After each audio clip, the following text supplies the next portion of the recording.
Satu, ada khalaqa. Dua, ada apa? Ja'ala. Baik. Kalau disebutkan dengan kata khalaqa, itu artinya bentuknya. Dicipta bentuknya. Wujudnya. Contoh, Allah saat menciptakan kita sampai wujud, itu menggunakan kata khalaqa. Quran surah 95, perhatikan ayatnya, di ayat yang keempat sampai 5 itu. Laqad khalaqnal insana fi ahsanit taqwim. Wujud ini. Jadi yang disebutkan dengan kata khalaqa itu wujudnya, bentuknya terlihat dengan materinya. Ketika manusia pertama kali diciptakan dan proses penciptaannya sampai wujud, diviralkan di kalangan malaikat dan jin. Jadi malaikat itu makhluk pertama yang ada, kemudian jin selanjutnya, lalu kita manusia. Di surah ke-15 ayat yang ke-28, wa idh qala rabbuka lil malaikati inni khaliqum bashara, menggunakan kata khalaqa dalam bentuk isim fa'il, khaliq. Khaliq itu artinya mencipta dari yang tidak ada sama sekali jadi ada. Bukan membuat sesuatu yang bahannya dari yang lain, bukan. Ya, jadi dari mulai bahan dari semuanya, dari nggak ada jadi ada. Itu khaliq namanya. Makanya kata khaliq hanya melekat kepada Allah, tidak selainnya. Dari sini muncul kata sang khaliq. Diksi khaliq itu ditemukan di Quran. Di antaranya Quran surah ke-15 ayat ke-28. Karena Allah ketika mencipta itu langsung wujud, kun fayakun, ada. Manusia nggak bisa. Kalau ingin membuat sesuatu mesti ada bahannya dulu. Bagaimana bisa membuat tisu begini, harus ada bahannya. Dia nggak bisa menciptakan bahannya. Pasti selalu ada barang-barang bahan tertentu untuk menjadikan benda itu wujud.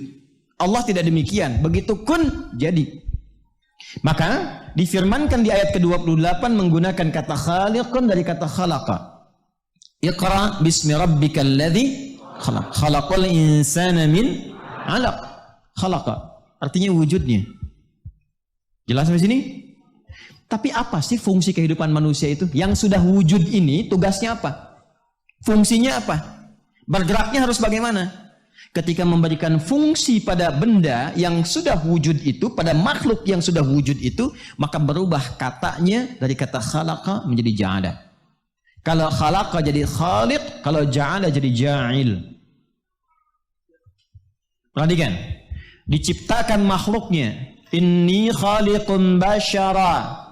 Ya, Allah berfirman pada malaikat, pada jin sebagian yang ada pada masa itu. Ya, nah karena di ayat 27-nya jin duluan. Wal janna khalaqnahu min qablu min naris samum. Nanti di Quran surah 18 ayat ke-50 jinnya disebutkan. Ada jinnya. Ya, wa idh qulna lil malaikati isjudu li adama fasajadu illa iblis kana minal jinni fa fasaqa an amri rabbi. Jadi ada malaikat, ada jin pada masa itu. Diinfokan akan ada makhluk baru selain engkau yang akan diberi tugas. Maka diciptakan jadi makhluknya disebut dengan bashar untuk membedakan bahan materi ciptaan dari malaikat dan jin. Ini materinya berbeda. Ya, secara fisikal tampilannya beda. Nah, setelah wujud disampaikanlah, diviralkanlah oleh Allah di kalangan malaikat dan jin apa fungsi dan misi dari manusia yang sudah wujud itu. Maka pindah ke surah kedua Al-Baqarah di ayat ke-30 dengan kalimat pembuka yang sama tapi diksi yang berbeda pada penegasannya.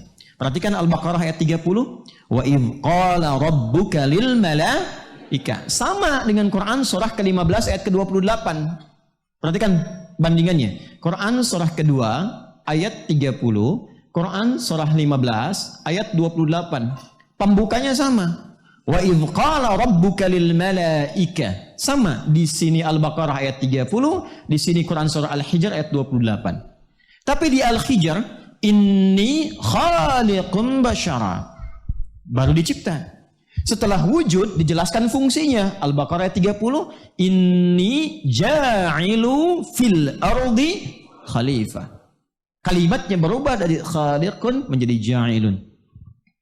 Aku akan memberikan fungsi pada manusia yang telah berwujud ini sebagai khalifah di bumi. akan menjalani kehidupan di bumi yang saling menggantikan, diberi tugas ibadah untuk memakmurkan kehidupan di dalamnya. Jadi saya ingin katakan, kalau disebutkan khalaqa itu bentuk, wujud.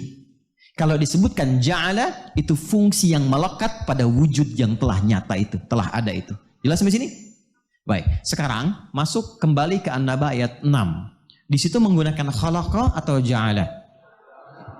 Balik lagi, baca sama-sama.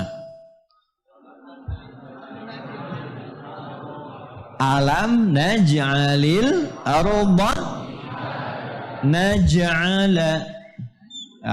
Ini kan karena ada lam jadi sukun. Naj'al karena nyambung jadi kasrah. Naj'alil. Alam naj'alil arda. Naj'alil arda. Naj'al asalnya dari kata ja'ala.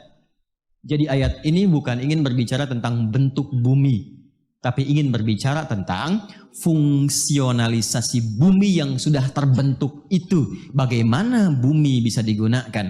Bagaimana semua yang ada di bumi itu bisa dijalani untuk beraktivitas? Itu maksudnya. Jelas? Jadi kalau ingin tahu bentuk bumi, keluar dari bumi. Cek. Pertanyaan selanjutnya, Ustadz, apakah ada isyarat tentang pembentukan bumi dalam Al-Quran? Ada. Cuman ayatnya bukan di sini. Nanti kalau sudah masuk suratnya kita bahas. Ada referensinya? Bisa. Quran surah ke-21 sejak bahkan menyatu dengan semuanya. Yang kelak ditemukan teori Big Bang itu kan. Ledakan besar, Big Bang. Quran surah ke-21 ayat 30.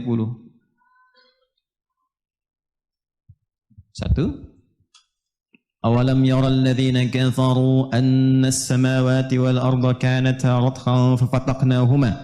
Apakah orang-orang yang ingkar kepada Allah itu enggak tahu bahwa Allah itu kuasa? Saat menciptakan langit dan bumi itu tadinya semua menyatu. Nyatu, satu bentuk. Kemudian terjadi ledakan besar. Dipisahkan, semua itu berpisah. Lalu ilmuwan meneliti, menganalisis, sampai menyimpulkan, oh ternyata benar. Asalnya bumi itu menyatu dalam satu bentuk yang sama, satu wujud. Kemudian baru ada ledakan besar, terpecah-pecah sampai 13.700 miliar tahun, baru jadi dingin, baru terbentuk bumi. Quran sudah menyampaikan itu jauh sebelum teorinya itu muncul. Jelas? Lagi, Quran surah ke-39 ayat ke-5. Ini umum dulu ya, nanti masuk ke surah itu, bahas itu kita akan uraikan. Kita masih di An-Naba. Pelan-pelan. Sudah? Quran surah ke-39 Az-Zumar ayat 5. Khalaqas samawati wal ard. Nah, menggunakan kata khalaqa nih. Kalau bicara khalaqa, bicara bentuknya, bicara fungsinya? Oh, jelas? Khalaqas samawati wal arda bil haqq. Allah telah menciptakan langit dan bumi bil haqq. Ba-nya di situ namanya ba lil ghayah. Dengan tujuan yang benar untuk difungsikan. Jadi tidak mungkin Allah mencipta sesuatu tanpa fungsi, tanpa tujuan. Apapun itu, sekecil apapun itu. Ba itu nanti fungsinya ada 14 dalam bahasa Arab. Nanti ba yang dimaksud di sini lil ghayah, dengan tujuan menerangkan kepada kita bahwa ada fungsi yang Allah tetapkan di langit dan bumi itu yang akan mengiringi kehidupan kita. Teruskan, belum selesai. Yukawwirul laila 'alan nahar wa yukawwirun nahara 'alal lail. Ini yang paling indah. Lalu Allah melipat, mengganti maksudnya. Teman menggunakan kinayah di sini. Melipat siang dan malam bergantian.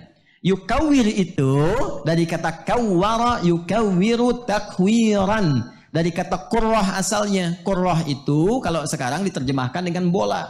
Bola itu bentuknya apa? Karena itu ada yang mengatakan ada isyarat dari sini kalau berbicara bentuk bumi terlihat seperti bola. Bentuknya bulat. Apakah bulatnya bulat murni, ataukah bulatnya setengah murni dan sebagainya. Yang penting berbentuk seperti bola kalau bicara bentukannya. Ya.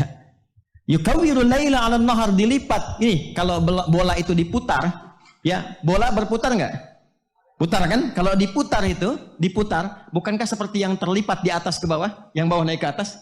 Ya kan? Ini bahasa kiasan, majas dalam Quran. Jadi ketika Allah menampilkan malam, siangnya dilipat ke bawah. Maka yang ada di bawah merasakan malam, ya kan? Yang di atas merasakan siang. Demikian seterusnya berputar. Ya nggak mungkin kan kalau berputar kalau nggak bulat, ya kan? Benda yang kotak bisa diputar, cuman hancur kan? Ya, ya kan? Gak normal kan? Maka kalau ingin berbicara tentang bentuk, silahkan keluar dari bumi. Cuma isyarat Quran menunjukkan bahwa bumi itu kalau bicara bentuk mendekati kepada bentuk seperti bola. Jadi bulat apa datar? Sekarang bisa nggak Anda beraktivitas di tempat yang bulat?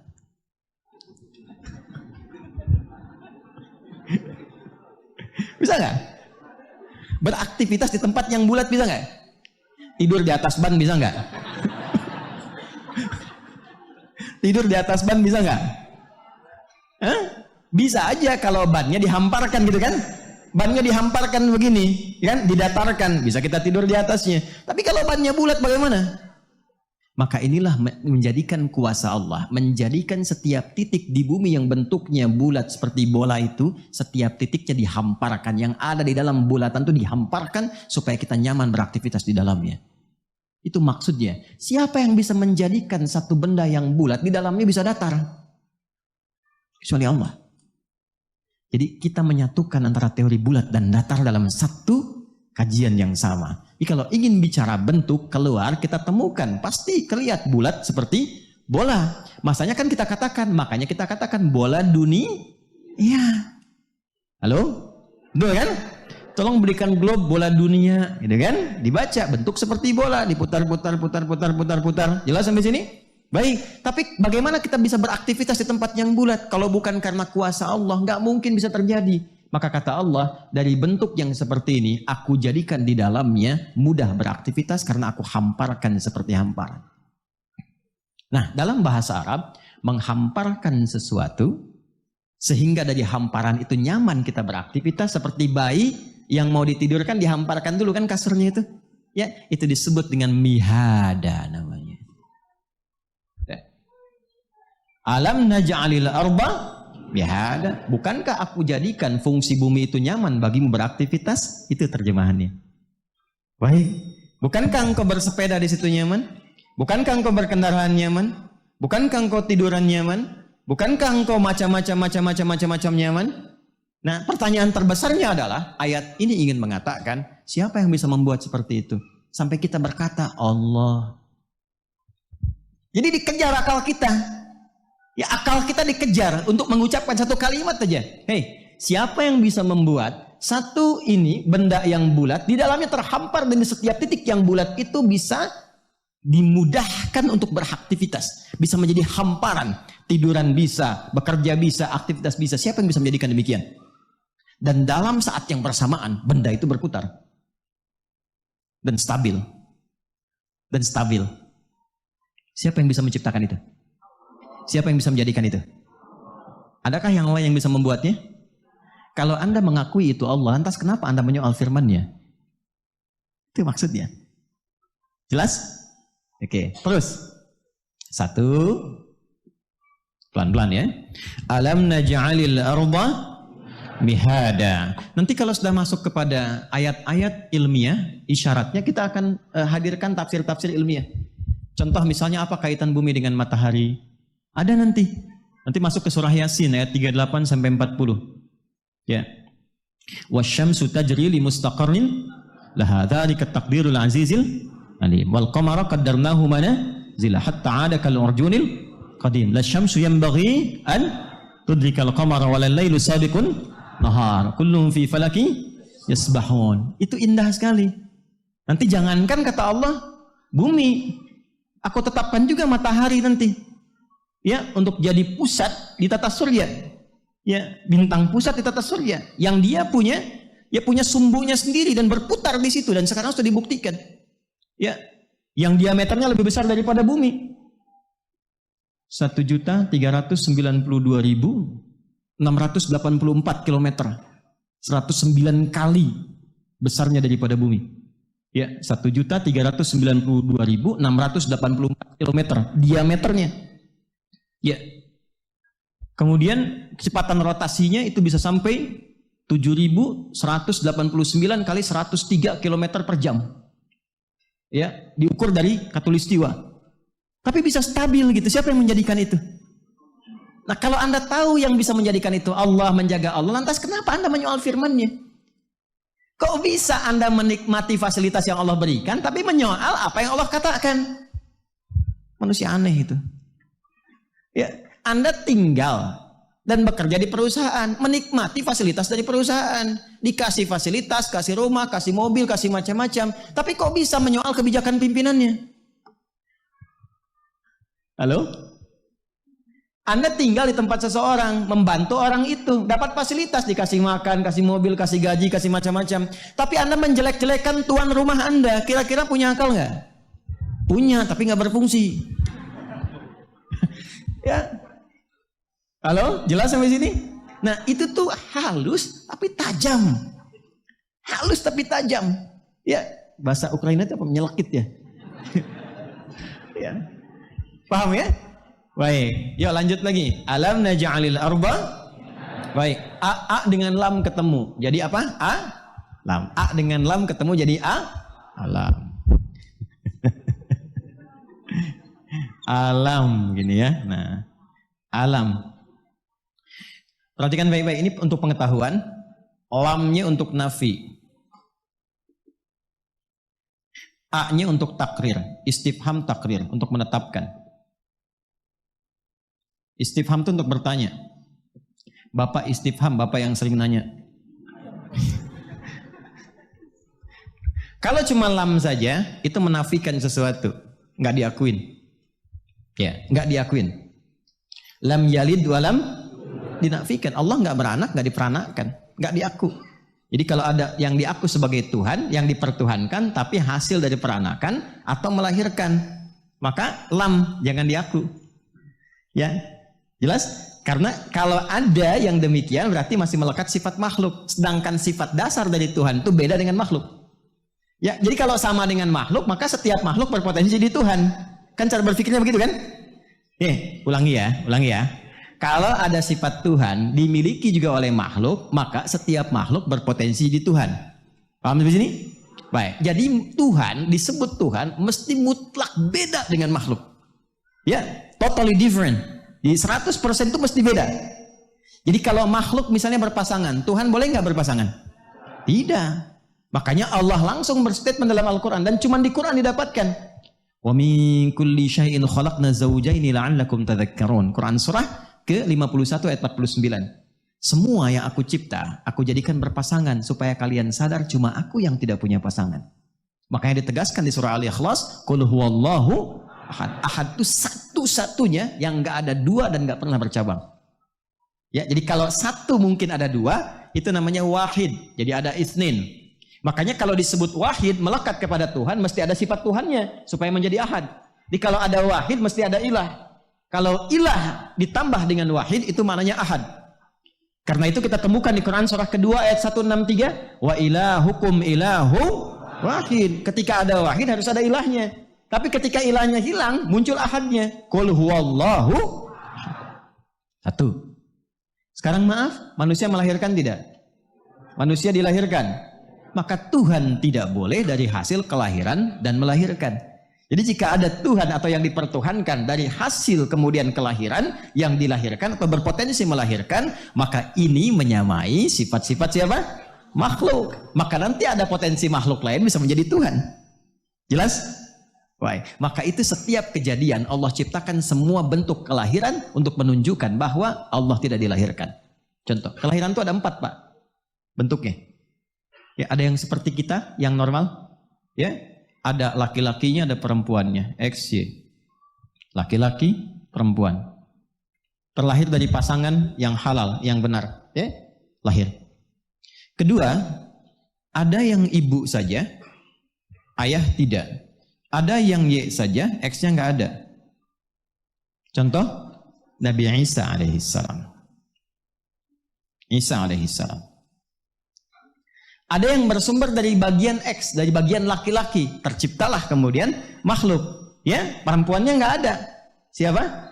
Hawa. Sayyidah Hawa alaihissalam. Hawa. Dipanggil bagian dari tulang rusuknya Adam alaihissalam. Dari situ diciptakan siapa? Hawa. Jadi ada yang tercipta laki-laki, perempuan dari hubungan seksual, lahir kemudian seperti kita.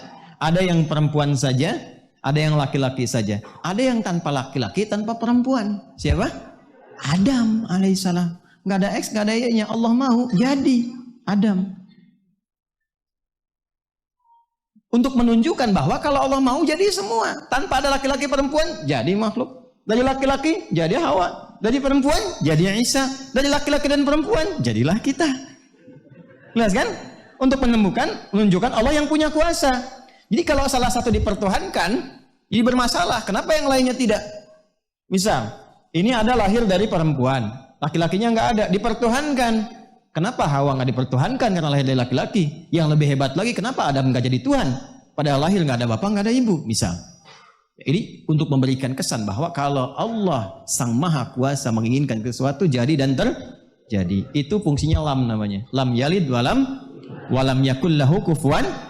Kalau lam kemasukan a, maka jadi apa? Alam, kan? Kalau sudah alam, maka berbeda maknanya. Alam a-nya istifham ketemu nafi menjadi takdir untuk menetapkan. Jadi kalau sudah ada kata alam, fungsinya berubah untuk menetapkan. Ya. Untuk meneguhkan, meyakinkan. Alam naj'alil arda mihada, untuk menetapkan, meneguhkan. Akalnya masih ada enggak? Masih tetap enggak? Masih kokoh enggak dalam dirinya itu? Atau jangan-jangan belum pernah dipakai, jadi masih bening, masih murni. Jelas?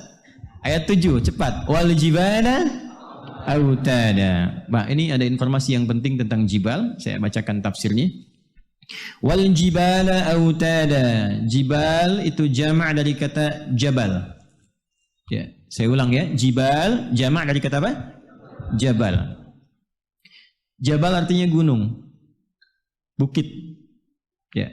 Artinya apa? Gunung, bukit. Kalau jibal berarti pegunungan atau bebukitan, gunung-gunung, bukit-bukit. Wal jibala autada, dan kami jadikan gunung-gunung, bukit-bukit itu sebagai pasak yang menguatkan kokohnya bumi. Wah, ini coba temukan ya, di kitab mana di muka bumi yang dihormati atau diduga sebagai kitab suci yang menerangkan tentang ini. Dan ini informasinya keluar dari sosok seorang Nabi Muhammad SAW yang tinggalnya di tempat yang jauh dari peradaban. Kok bisa menjelaskan ini? Kalau bukan bimbingan wahyu. Maaf, sekarang terbukti kalau gunung itu sebagai pasak. Terbukti ya? Ya? Dan itu berjalan kan? Ya kan? Di ayat lain wal jibala arsaha, berjalan, gak diam itu. Nanti kita bisa ngaji dengan ayat-ayat yang lainnya. Jadi kata Allah, "Hei, bukankah engkau bisa nyaman sekarang hidup di bumi? Karena aku bentangkan isi di dalamnya. Dan bukankah engkau gak merasakan putaran bumi itu? Gak merasa kalau bumi berputar? Karena aku jadikan ada pasak-pasak gunung sebagai pasak di dalamnya. Sehingga kuat, kokoh, nyaman kau beraktivitas." Dan sekarang secara ilmiah itu bisa dibuktikan. Ternyata gunung bukan hanya hiasan keindahan di bumi yang bisa dipandang dan didaki, tapi ternyata juga adalah sebagai pasak yang menguatkan dan mengokohkan eksistensi bumi. Baik, siapa yang bisa menjadikan itu semua? Allah. Ayakal autali fa fihi tashbihun balighun aidan wal muradu arsayna al arda bil jibali kama yursal baitu bil autad. Yang dimaksud di sini adalah kami jadikan gunung-gunung itu sebagai pasak. Maksudnya ini adalah kiasan, tashbih baligh, diumpamakan perumpamaan yang nyata. Seperti halnya Anda membangun rumah, tentu ada pondasinya, tentu ada pasaknya. Maka demikianlah bumi sebagai rumah kita bernaung, Allah jadikan gunung-gunung sebagai pasaknya. Baik, hadis, saya bacakan hadis. Ini hadis yang sangat penting. Sebetulnya kaitannya dengan materi kita, tapi ada tambahan nanti di hadis ini yang Nabi ingin tunjukkan kepada kita. Dicatat dulu hadisnya. Alhamdulillah. Hadis riwayat At-Tirmidzi, Sunan At-Tirmidzi. Nomor hadis 3369. 3369. 3369. Sudah? Ya, saya bacakan hadisnya. Sudah? Statusnya dulu, statusnya. Status hadisnya dhaif. Status hadisnya apa? Dhaif. Yang dimaksud dhaif itu sanadnya. Jadi nanti ada sanadnya dhaif, tapi matannya, ya, matannya mungkin sahih. Ada. Ya, jadi ada yang dhaif hadis sanadnya. Sanad itu orang yang meriwayatkan, karena ada satu persoalan maka hadisnya dicukupkan sampai di situ, ya. Tidak diambil sebagai posisi yang kuat. Cuma matannya, isi. Matan itu informasinya benar, sejalan, nggak bertentangan dengan Al-Quran, nggak bertentangan dengan isi hadis. Hanya orang yang meriwayatkan bermasalah. Sedangkan hadis itu harus dijaga, kehormatan Nabi harus dijaga. Jangan sampai disampaikan oleh orang bermasalah. Ya, kebayang nggak kalau ada orang mabuk nyampaikan hadis dari Nabi? Nanti orang berkata, pantas orang Islam begitu, hadisnya diriwayatkan oleh orang mabuk. Ya, karena itu jika ada orang-orang bermasalah, termasuk orang nggak mabuk, orang nggak mencuri, cuma sering mengarang cerita. Ada pendongeng misalnya, ketika menyampaikan hadis, walaupun benar yang disampaikan itu hadis, cuman karena dia dikenal sebagai pendongeng, sehingga sulit dibedakan mana dongeng mana hadis, maka hadis yang bersumber dari yang bersangkutan itu tidak diambil, diberi catatan. Di cross check dulu, kalau ada di riwayat lain, ambil riwayat yang lain, bukan dari orang itu. Jelas? Itulah saking ketatnya seleksi pengambilan hadis. Saya bacakan. Wa fil hadits fi marahu Tirmidzi, dalam satu hadis yang diriwayatkan oleh Imam At-Tirmidzi, saya agak lambatkan. Qala Rasulullah sallallahu alaihi wasallam, Rasulullah SAW bersabda, khalaqallahu ta'ala al-ardha. Allah Subhanahu wa taala menciptakan bumi. Kalau khalaqa itu bentuknya atau fungsinya? Betul. Bentuk sudah dicipta. Kemudian faja'alat tamid, maka dijadikan fungsinya terbentang. Nah, ini yang saya tadi katakan. Jadi kalau sudah ngaji tentang ayat ini, nggak ada lagi diskusi, debat sampai bikin konferensi, bumi bulat, bumi datar. Jadi kalau ingin tahu bentuk kemana? Keluar dari bumi. Tapi isyarat Quran menunjukkan bumi seperti bola. Jelas ya? Kalau bola bulat atau datar? Dari segi bentuknya, tapi fungsi di dalamnya itu datar terhampar. Jadi kita menyatukan dua kubu bersamaan. Kemudian faju'ilat tamidu atau faja'alat tamidu fawada'a 'alaiha al-jibal. Maka dijadikanlah fungsinya terbentang, terhampar di dalamnya, kemudian dikuatkan dengan gunung sebagai pasaknya. Fastaqarrat, maka tegaklah, kemudian tegak, nyaman, dia kokoh. Faqalatil malaikatu, maka malaikat bertanya pada Allah Subhanahu wa taala, "Rabbana hal khalaqta khalqan ashaddu minal jibal?" Ya Allah, apakah engkau telah menciptakan satu yang lebih kuat, lebih kokoh dibandingkan dengan gunung-gunung? Ada enggak yang lebih kokoh dibandingkan gunung? Maaf, kalau pasak itu harus kokoh enggak? Harus kuat enggak? Nah, maka Allah menjadikan gunung itu kuat, kokoh. Lalu malaikat bertanya, ya Allah, sebagai adab, ya Allah, apakah ada makhluk yang lebih kokoh, lebih kuat dibandingkan dengan gunung? Ya. Qala na'am, maka Allah menjawab, iya, al-hadid, besi. Besi, dari segi kekuatannya maksudnya. Kemudian faqalatil malaikah, malaikat bertanya lagi, Rabbana la khalaqta khalqan ashadda minal hadid? Ya Allah, apakah engkau pernah mencipta satu yang lebih kuat dibandingkan dengan besi? Qala na'am, ya, an-nar, api. Baik ya? Api lebih kuat dibandingkan dengan apa? Besi. Teruskan, nanti ada sesuatu yang penting. Rabbana, diteruskan lagi, Rabbana hal khalaqta khalqan ashadda minan nar? Ya Allah, apakah engkau mencipta juga yang lebih kuat dibandingkan dengan api? Qala na'am, ya, al-ma, aku ciptakan air. Makanya api kalah oleh apa? Air. Jadi kalau sedang ada tersengat panas, disiram pakai apa? Air. Kalau ada yang kepanasan, maka diteduhkan dengan apa? Air. Apa yang tercipta dari api? Setan, termasuk jin, kan? Maka orang-orang yang terprovokasi oleh jin, oleh setan, sehingga keluar amarah seperti api, wajahnya memerah, kata-katanya kotor seperti api, menyambar-nyambar, tangannya bereaksi seperti api, menyambar-nyambar, panas, melukai, menghantam. Ya, yang seperti, mohon maaf, dilukiskan di Quran surah ke-15 ayat 27. Wal janna khalaqnahu min naris min qablu min naris samum. Para jin kami ciptakan dari api yang menyambar-nyambar. Jadi kalau ada orang terprovokasi oleh was-was syaitan, alladzi yuwaswisu fi sudurin nas, terprovokasi sampai berubah wajahnya memerah seperti api, merah. Ya, keluar kata-kata yang kotor, menyambar-nyambar, tangan, kaki, bereaksi dan sebagainya, maka padamkan dengan air. Tenangkan dulu, posisikan. Api itu kan kalau ditundukkan, kalau kita turunkan posisinya, diturunkan, api yang besar tuh, bawahnya kemudian kita korek-korek diturunkan, ya kan? Makanya kalau berdiri, kata Nabi, duduk dulu. Kalau sedang marah dan keluar, duduk dulu. Supaya dengan posisi rendah itu lebih tenang. Jelas? Kalau enggak rebahan dulu. Turun dulu, turun. Kalau masih terbawa, setan masih provokasi, maka padamkan dengan air, wudu. Salat 2 rakaat supaya tenang, karena salat itu menyatukan semua bentuk zikir. Doa ada di situ, istighfar ada di situ, tawakal ada di situ sehingga ketika turun sujud lebih tenang keadaan dirinya, lebih tenang untuk mencerna. Itu yang salah satunya kita bisa ambil dari manfaat hadis ini. Teruskan. Ya Rabbana, Rabbana hal khalaqta khalqan asyaddu minal ma? Ya Allah, ada enggak yang lebih kuat dibandingkan dengan air? Qala na'am, Allah menjawab, iya. Al-hawa, udara. Ya, udara. Kemudian faqalu, malaikat bertanya lagi, Rabbana hal khalaqta khalqan asyaddu minal hawa? Ada enggak yang lebih kuat dibandingkan dengan udara? Ya. Qala na'am, iya. Nah, ini yang ingin saya katakan. Perhatikan baik-baik.